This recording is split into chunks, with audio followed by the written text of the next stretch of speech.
What is up? Loki Fibrex here with another one. I'm glad I got that name before the card was banned in all formats. OCG's the only one with it left? Oh no, it's just banned everywhere. It's just gone. You cannot play Loki Fibrex anymore. Good. But we are back, and we're more informed than ever. You guys in the comments actually let me in on some really interesting stuff. So apparently Summon Skull was supposed to be 2 tributes, which makes a lot of sense, but they just made it 1 tribute. Oops. In retrospect, a really bad first card to kick things off because it kind of just threw everything into whack. But I can see why it's the only playable tribute. I kept harkening back to it. And the other one that's actually really interesting is apparently they based a lot of the cards off of a game made by Bandai.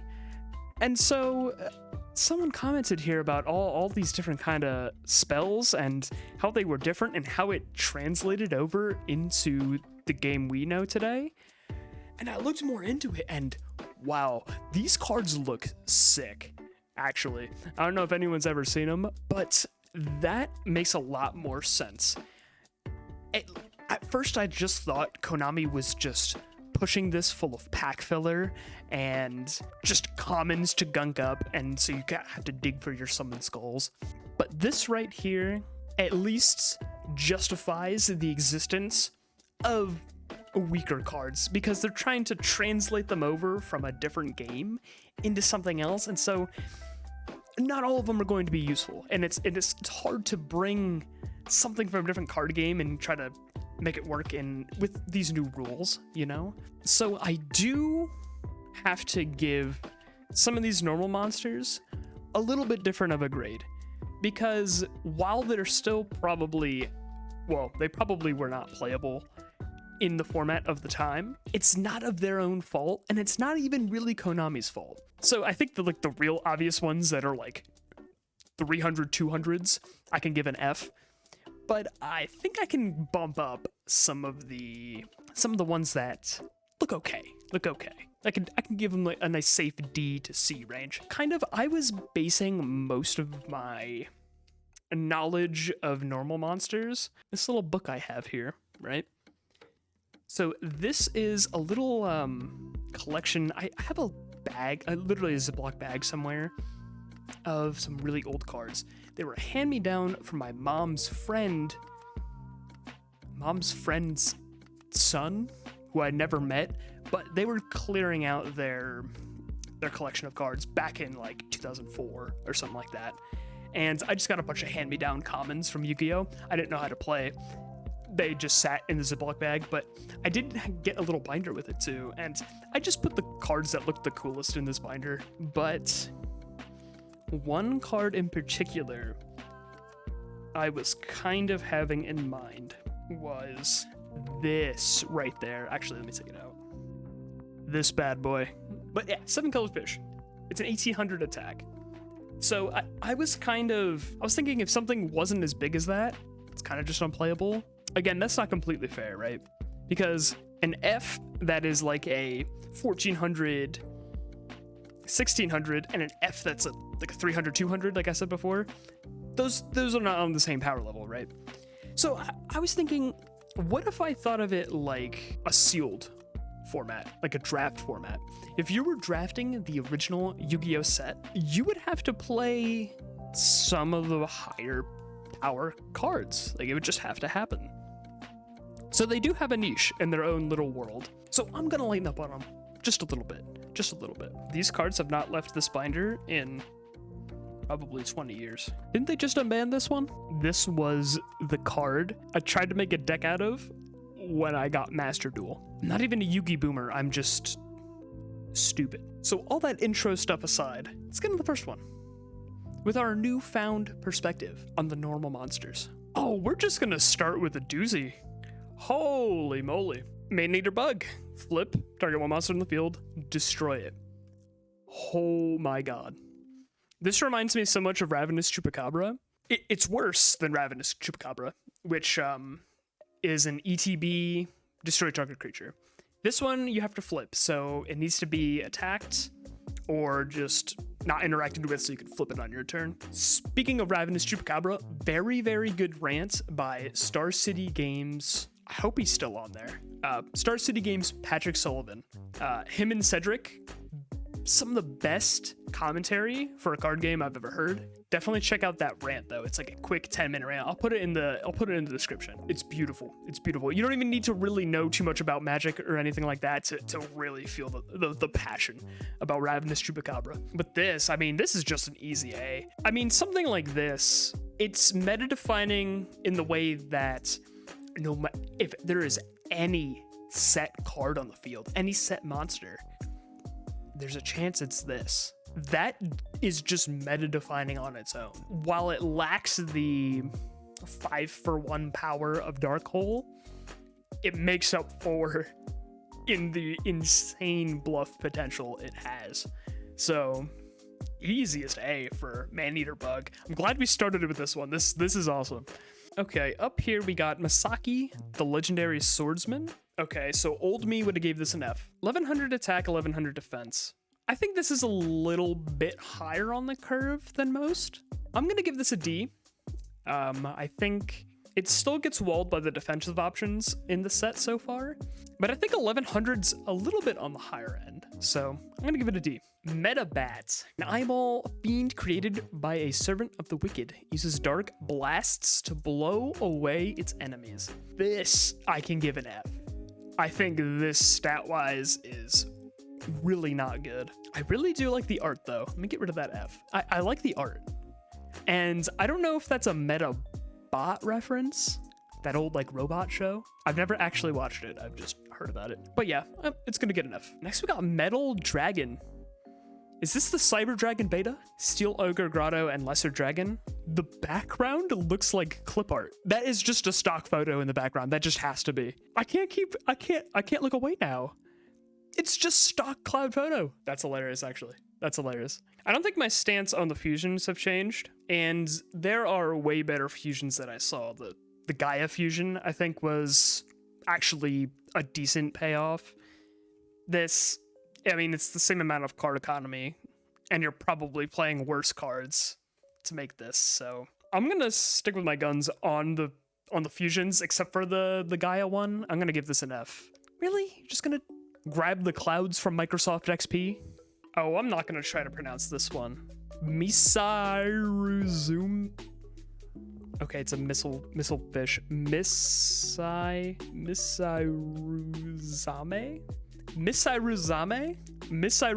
final answer. I mean, it's a battlefish. Reminds me of Red Alert 3, where you could produce dolphin warriors to attack in the ocean. That was amazing. Same with Battle Bears. Red Alert 3, underrated game. Now this has 1400 attack, 1600 defense.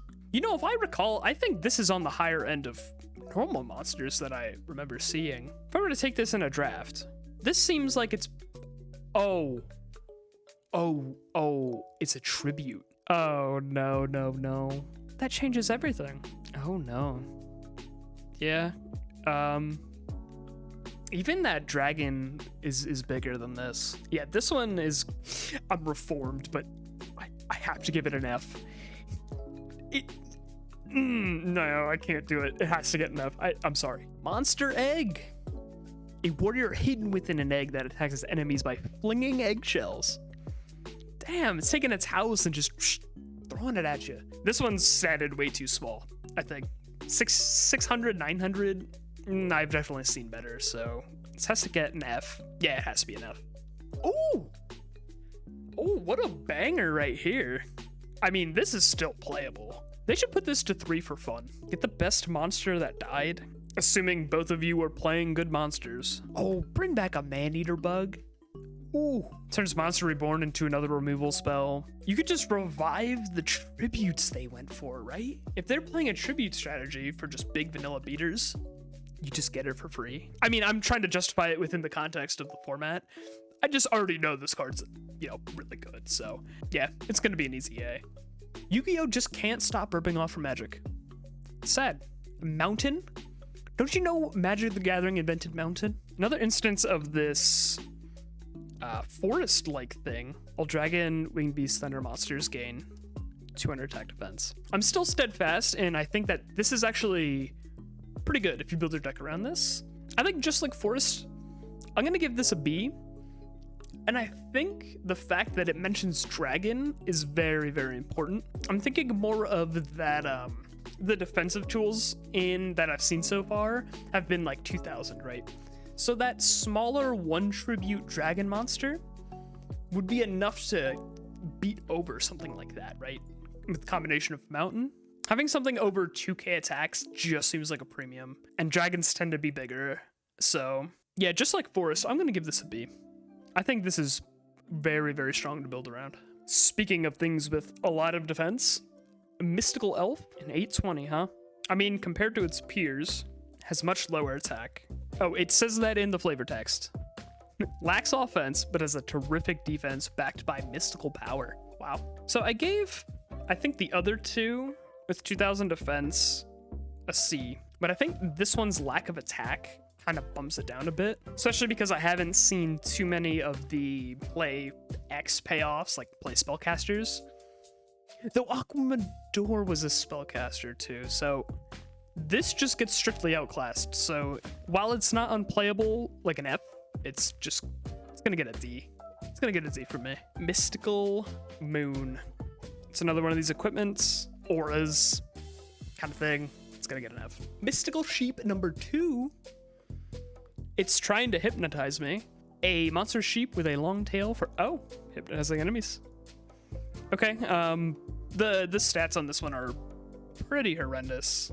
1000 defense? Nah, this one is going to get an F. Nemorico. What is the, I can't tell what's going on in the art. It's a child sucking their thumb.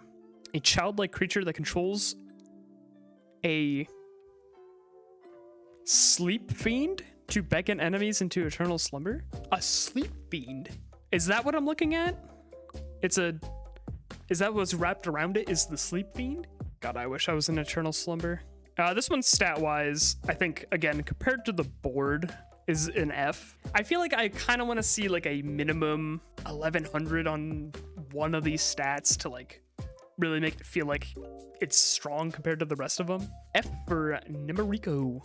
One-eyed shield dragon. Okay, this thing looks so cool. It's got that eye. That's so cool. This dragon wears a shield not only for its own protection, but for also ramming its enemies. Damn, that's metal.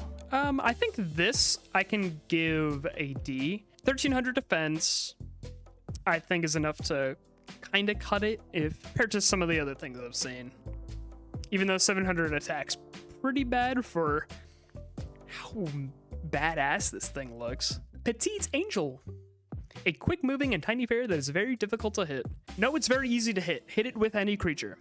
It's very small. I guess good flavor in a way. Petite Angel, it kind of looks small, so deserves small stats. Gets an F. Apparently there's a petite line. Is that an archetype? Did they like expand on the petites? I want to play the petite deck. You know what this kind of reminds me of? I was watching Distant Coder play Fluffles. This kind of reminds me of them in a way. Like this like kind of cutesy little thing, and then it just kills you. But I don't think this thing's killing anything. It's a very small dragon known for its vicious attacks. 600? Those are not vicious. I'm sorry. It's another F.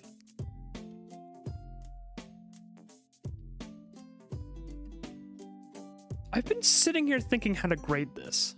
How do you grade it? In the context of, like, sealed, it's an F, right?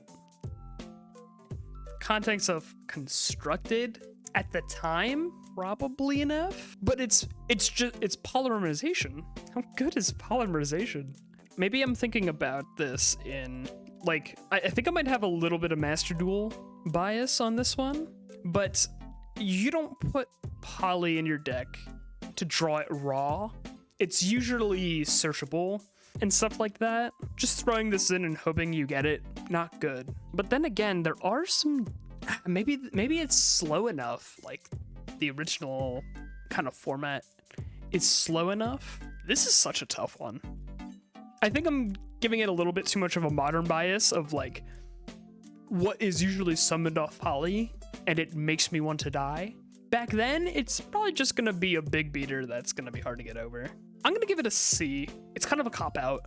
No, it is a cop-out. It's hard to grade.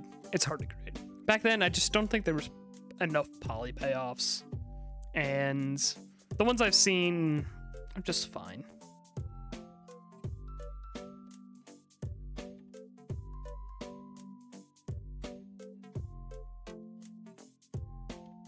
Power of the Kaioshin.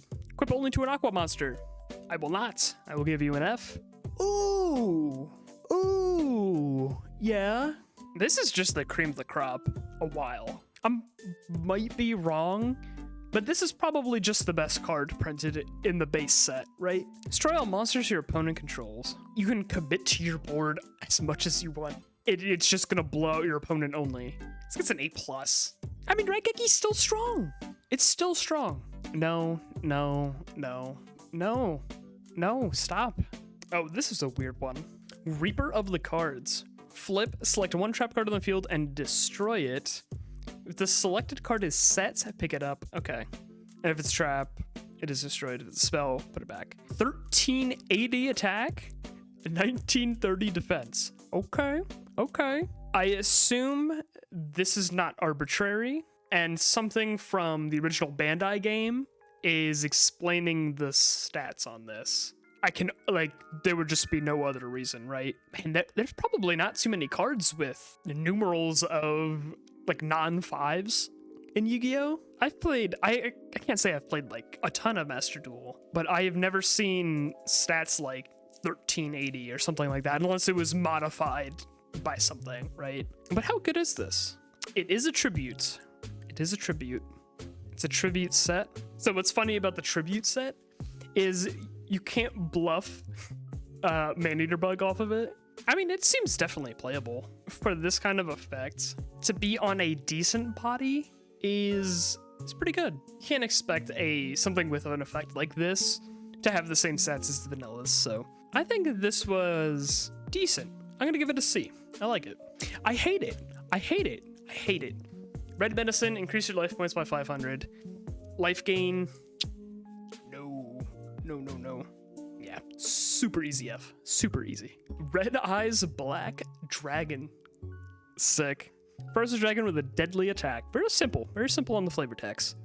7, so it's a 2 tribute. So again, now with my newfound knowledge of Summon Skull was supposed to be a 2 tribute, which would still pretty much invalidate this card. But actually, if you had Mountain out, it would get over it. So something like this, I think, I'm gonna give a D. I like Blue Eyes is strictly better. Summon Skull is strictly better. But if I think about it in a more low-powered format, maybe like a cube or a draft, it could still end the game. It could still definitely end the game. So I'm not gonna be as harsh on it. It's gonna get a D from me. Remove Trap. I wonder what this does. Select a 1 face-up trap card on the field and destroy it. Okay, so why do people have a problem with Skill Drain? This seems fine, actually. I mean, it seems fine. It'd be like a sideboard card, obviously. I think the only continuous spell I saw was Dragon Capture Jar. So if there's a dragon meta and you're gonna get hosed by that trap, I know there have been more powerful continuous spells over the course of the years. I've seen them. I've lost to them on Master Duel. How is Imperial Order real? It's funny, this doesn't even stop Imperial Order. I mean, I think it has its own utility. Even though there's probably not much to hit with it, it's still not a bad card on its face. I'm gonna give it a C. The right arm of the Forbidden One. You know, I've actually got thinking, I wonder if the game was slow enough that Exodia just as a passive win condition could have been a thing. Like, was there a wall-up strategy where you could just sit there and draw your whole deck, grab your pot of greeds, right? It'd be kind of funny. I'm sure it's not meta, but was it playable? Still gets an F. Get out of here. Get out of here. Root Water. An amphibian capable of calling up a massive tidal wave from the dark seas to wipe out enemy monsters. It's a fish. It's an F. Sandstone. Appears from underground and attacks with long snake-like tentacles. Ooh, it's a tribute. Oh no. Oh no. You Wait, I recall there was a rock. Maybe it wasn't a rock, but there was a card with, I think, this much attack and 2000 defense, and it was a 4-star. So this one, you just can't justify this being a tribute. I think this would have been insane, I think. Well, not like insane, but would have been good as a 4-star, I think. I would have given this like a C if it was a 4-star with those kind of stats, but no, with a tribute in mind, can't do it. This equipment for fairies, still a no from me. Silver Fang. A snow wolf that's beautiful to the eye, but absolutely vicious in battle. So here, I won't be as hard on it. Old Fibrax would have gave him an F. But 1200 attack, compared to some of the other stuff I've seen, is actually serviceable. So I'm gonna give this a D. I think it can definitely get over some of the more weaker creatures in the format. Skull Red Bird. This monster swoops down and attacks with a rain of knives stored in its wings. Oh, well, this thing has like decent attack for being a 4-star, actually. Was this the highest I've seen so far? So 1550 is also weird too, because effectively it's a 1600, unless specifically battling against a 1600, which I don't think I've seen for a normal summon yet. And it's like defense isn't the worst either. You know what? This gets like a C. I'll give this a C+. This actually, the stats on this seem good. That's weird. And the exact opposite for Skull Servant. Skeleton, yeah. Well, 300, 200. I think this was the example I made for just an unplayable card. Holy shit. I mean, again, if they're deriving this from another source in which the context of that source might have been different, understandable for it being, you know, whatever stats it's at. But in the context of the game it was put into, it looks very silly. I'm going to be respectful. I give you a respectful F. Okay? Also, I think they gave this thing a deck. Like, they literally made a deck around this guy. I don't know if the deck that plays this guy actually uses the vanilla at all, but so I think that's pretty neat. But F for Skull Servant. Sogen. I thought these were all gonna be magic cards. Oh, wait. So they have a mountain and forest, and then this is clearly plains, right? It's a plain, but they called it Sogen. I don't know what a Sogen is, but I do know that I gave the rest of these effects a B. Warrior and Beast Warrior. Now, I think the other ones had 3 monsters on this. This one only has 2, which kind of makes it better because there's less chance of your opponent passively running one of the monsters so they get the effect of it too. This way you can really narrow the deck that you're building this around. I mean, I don't think that changes it too much. I'm still gonna give this a B. I'm still gonna give it a B. Sparks. 200 to the dome. So I talked about redundancy in the burn spells in the other episode, but I really don't think this is enough. I mean, the difference between 600 and 500 might not make the biggest of deal, but the difference between 500 or 600 and 200, now we're getting into the levels where I'm not running this. Even in a dedicated burn deck, I don't think I'm running this. It's just such a pitiful amount of life points. Yeah, this one's gonna get enough from me. Spike Seadra. Using the spikes sprouting from its body, this creature stabs its opponents and floods them with electricity. Ooh, it's another tribute. This really makes Skull Redbird look insane because this thing is 50 attack off from just being Skull Redbird. That is crazy. But at the end of the day, it's still bigger. I'm gonna give Spike Seadra a D. I kind of want to give it an F. No, this is gonna get an F.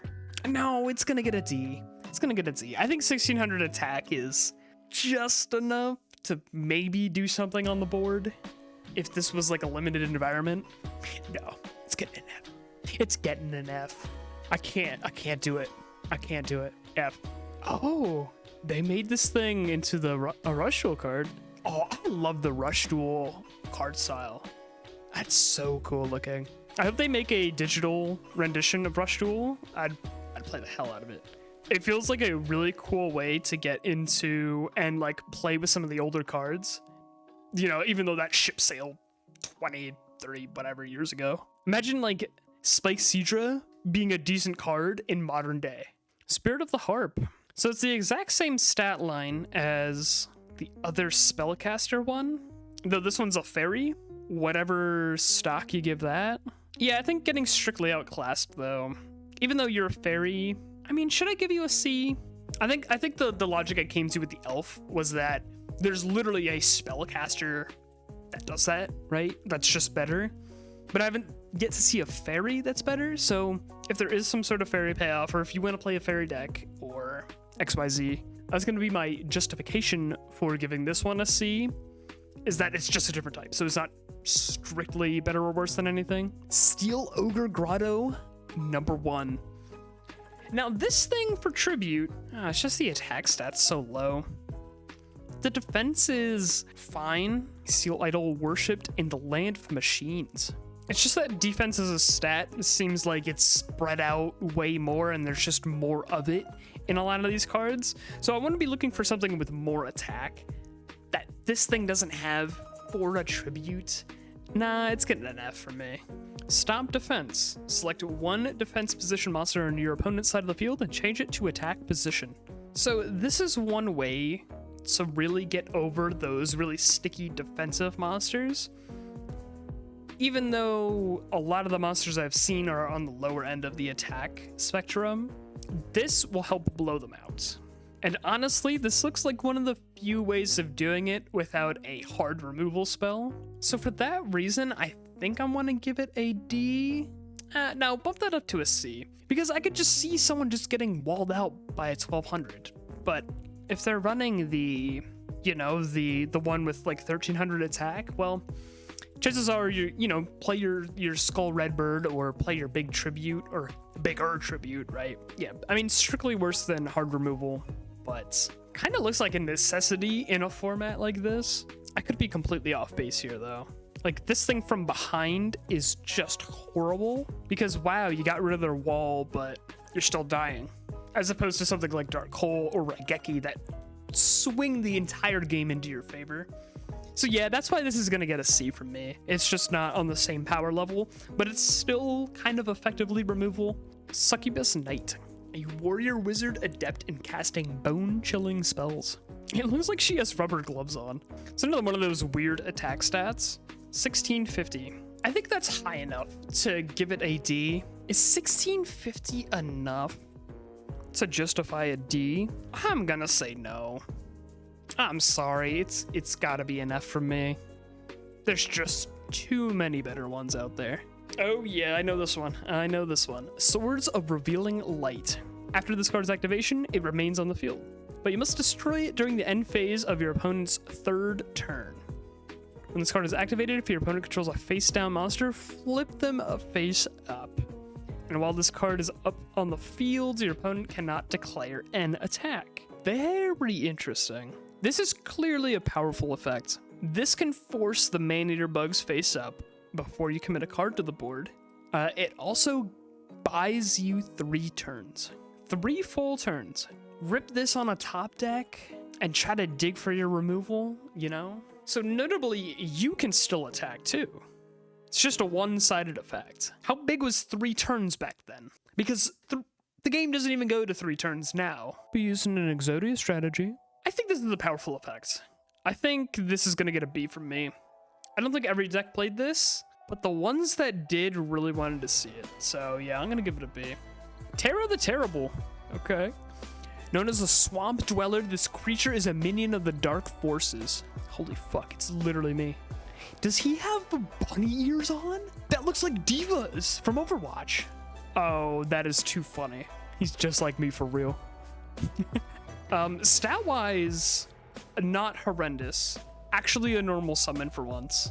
Not a tribute. Compared to some of the other normal summons I've seen, definitely on the higher end of like total stats. Better than like these like the petite line of 600, 800s, right? So I'll give this a D. You know, maybe I should retroactively go back and give an overarching D to some of those like 1600 tribute monsters, 'cause maybe those are still good enough. But yeah, I think Terra the Terrible is not as terrible. I don't think it saw any constructed play, but the 13th Grave, a zombie that suddenly appeared from plot number 13, an empty grave. That's spooky. 1200 attack, very unimpressive, but not the lowest I've seen. So you're also gonna get a D from me. Furious Sea King, Grand King of the Seven Seas. He's able to summon massive tidal waves to drown the enemy. Look at those packs. Dude's got like, oh my God. He's got a 16 pack. Holy shit. Well, your stats are atrocious. Absolutely atrocious. But damn, I'm mirroring. Okay. Yeah, F though. F. Oh, okay. Trap hole. Trap hole. When your opponent in normal or flip summons a monster with 1,000 or more attack, destroy it. Oh, this is sick. This is sick. I mean, every monster worth playing is over 1,000 attack, unless it's an effect monster. I keep thinking of Maneater Bug. He's fresh in my mind. So it does not hit this, but I think Maneater Bug would get the... How does that work? Do you get the flip trigger first? Let's say this did hit Maneater Bug. If he flips, the way I'm thinking of it logically is he flips, it goes like on the stack, and then this would destroy it. So even though he flipped and he's no longer there, his flip summon thing still resolved. So it's actually good that this doesn't hit it. No, but this card's sick. It's a 1-for-1. It doesn't hit tributes, because that's not a normal summon, technically. Even though it takes up your normal summon, if I'm not mistaken. It says archetype hole. Now the question is, do I give this an A or a B? It's still 1-for-1 at the end of the day, and it'll never be better than 1-for-1, because it can't hit tributes. So I'm gonna hit the big normals. Or I guess that flip tribute guy, if you're tribute setting your big monsters for some reason to bluff that Reaper card. I think that's very niche of too niche of a situation to really be relevant. I'm gonna give this a B. Seems like solid removal, solid interaction. It's gonna make your opponent trip up and you're gonna keep beating down. Try Horned Dragon. Oh, this thing's huge. 2850? Unworthy dragon? No, you're worthy, man. You're worthy. I mean, this seems good compared to some of the other ones I've seen. Like, man, some of the one tributes are like little meddling, like 1600 attack. I'm gonna give it a C though. I think this is like not the most disgusting thing I've seen. For being a vanilla, there's actually some stats on it. The 50s thing is still kind of weird, but I mean, even on defense, it's still got its worthiness here. Oh, this beats Blue Eyes. No, it doesn't. I was gonna say with the mountain field spell, but Blue Eyes is a dragon, so Blue Eyes gets to be bigger than this. Maybe I overgraded those cards a little much. Yeah, I think C for Tryhorn Dragon's fine though. Trial of Nightmare, 1300, 900.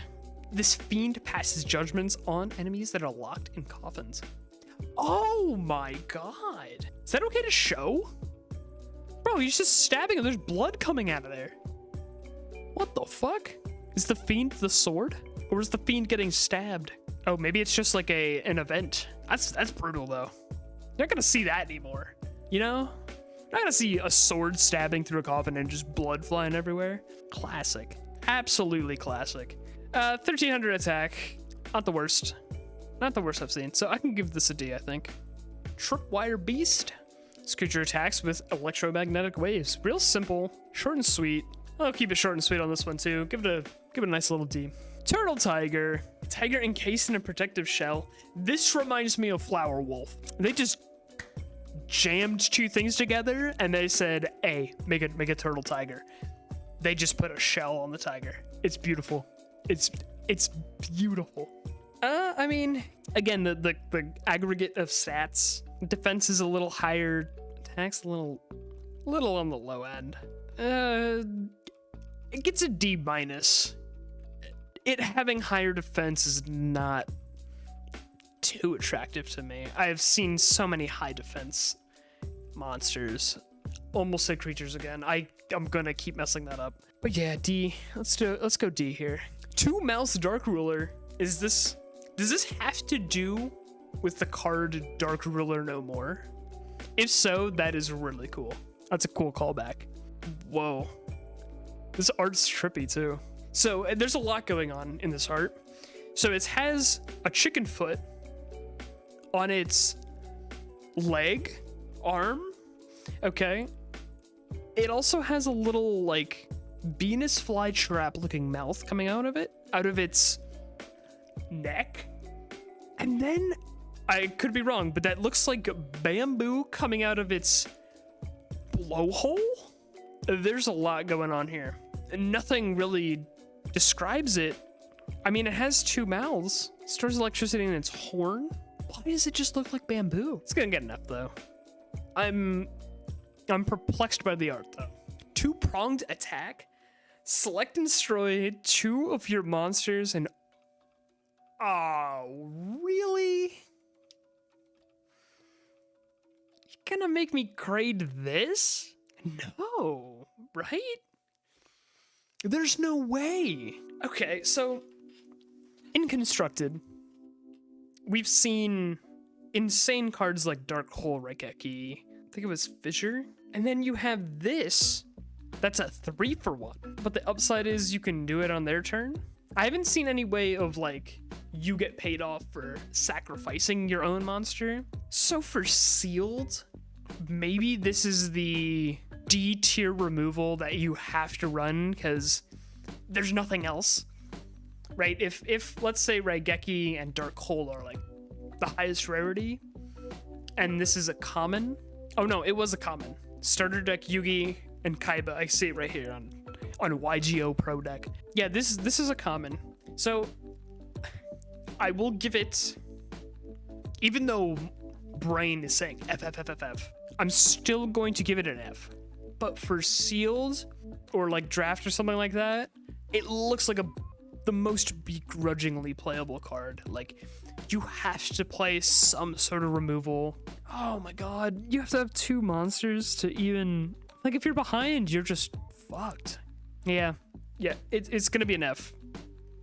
Give it the most D minus for Sealed. Let's move on. Tython? Capable of firing cannonballs from its mouth for long-range attacks, this creature is particularly effective in mountain battles. Makes sense. I think the mountain included the winged beasts. Yeah, I mean, it's just a nice solid D.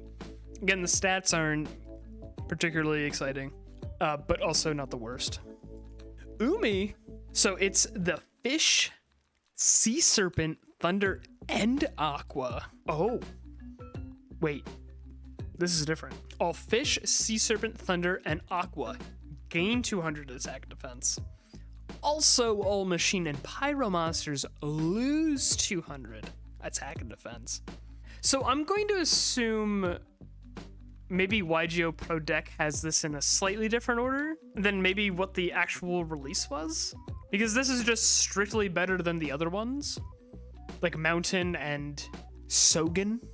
Because this actively affects your opponent in a negative way if they're running those kinds of monsters. So you're never affected by this downside, only on the upside, right? I don't think it changes the grade I'm gonna give it. It just makes it slightly better in some different matchups.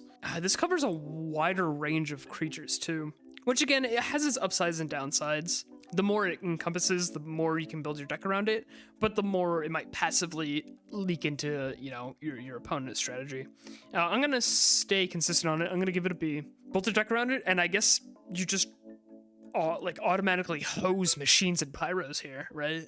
That's just crazy. Urabai. Oh, he's big. Wait, Skullfed Bird is 1550. Poor Urabai. Oh, that background's so trippy too. Look at that.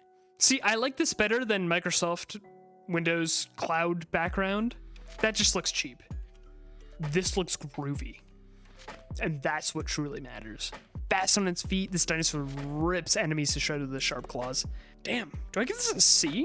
1500 attacks like up there. It's not Skull Redbird by 50. But yeah, I'm gonna give this a C. This is like, I think higher on the attack end, which is pretty important. Final card for today. No, I'm not ending on this one. No. F, okay, we're not ending on this one either. But this card is not treated as a crystal card. So there's a crystal archetype later. I've never heard of it, so it must not be good. Oh wait, no, Crystal Beasts? Is that what it's called? I think it's called Crystal Beasts. That's the only crystal I can think of, unless it's all about Crystrons. So quick F. Let's get to an actual good one. Okay, so this is still a magic card. This is still a magic land. It's just not a basic land. It's wasteland. Dinosaur, zombie, and rock. Well, yeah, it's gonna get a B like the rest of them. Though it's weird that Umi is just better than these other ones. Weird. Yeah, but B. Come on, give me something cool for the last one. All right, I mean, good enough to end on. Witty Phantom, dressed in a night black tuxedo. This creature presides over the darkness. It's a fiend. It's actually decently big too. 1400 attack. I think my measure for a C for a vanilla normal summon is 2000 defense or 1500 attack or over. So this one just barely doesn't cut it. He's dapper as fuck though. Yellow tie? I'm digging it. You get a D. So to wrap up, I think I kind of want to like bundle my thoughts on this like batch of cards after, you know, each one that I do. And something I'm noticing is the removal seems insane. For this early on, things like a Man-Eater Bug that are just kind of free removal spells, and then, like, I knew about Raigeki. I think a lot of people know about Raigeki. But the fact that it was in the base set alongside things like Dark Hole, or maybe not like the base set, but like very, very early on, just the removal is so insane. From what I've seen, the payoff on the ground creatures and going for these tribute strategies just seem worse and worse by the day. It kind of just feels like people would just play, it's just control mirrors. Like, how do you end the game in a format with cards at that power level? I'm not 100% certain on the ban list of the format at the time, but I feel like if all of those cards were at 3, if a Man-Eater Bug was at 3, Raigeki and Dark Hole, and Fissure, I think if all of those were at 3, the format would just be nothing. It would be play till deck out, you know? Very interested to see if there was ways to play around this removal via trap cards or creatures that can't be destroyed by like spell cards or something like that. Some sort of counter strategy to the insane amount of removal that I've seen so far. Because Vanilla Beater and Vanilla Defender are just not enough. I'm also interested to see if there's more Yumi-like cards where they are those field spells that offer the buff to your team, but also can affect the enemy as well in a negative way. Because something like that, what was it? The bird, the skull red bird, and that like dinosaur thing with like 1500, 1550 attack.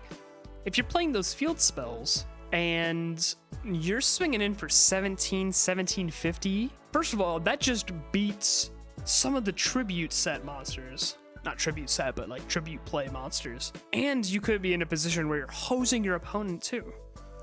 So maybe even if they do have a tribute monster that's 1800, 1900, it still just gets beaten down. So interested to see if that cycle of Yumi kind of thing continues, because that's just way more powerful than the other ones. I think I'm not gonna give the Yumi an A, but it's definitely a step above the other ones. So that is it. Episode 2 in the books. See you for episode 3. Peace.